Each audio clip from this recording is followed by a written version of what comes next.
চলুন দেখে আসি আইফোনে 5 কীভাবে ওয়াবক্স ইউজ করে। প্রথমে আপনাকে যেতে হবে অ্যাপ স্টোরে যাওয়ার পর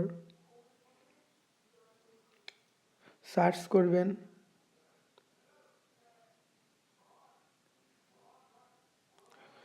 ওয়াবক্স লিখে।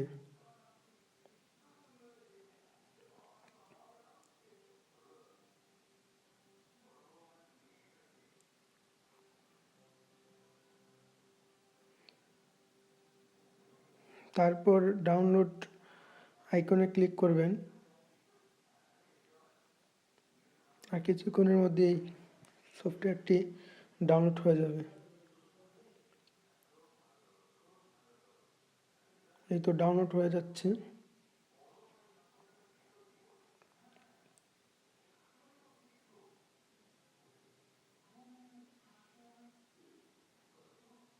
এই তো ডাউনলোড হয়ে গেল। এখন আপনার নাম্বারটি দিবেন। নাম্বার দেওয়ার পর একটি কোড আসবে মেসেজ অপশনে, যে নাম্বারে দিয়েছেন। তারপর কোডটি দিলেই আপনার ওয়াবক্স অ্যাকাউন্টটি খোলা হয়ে যাবে।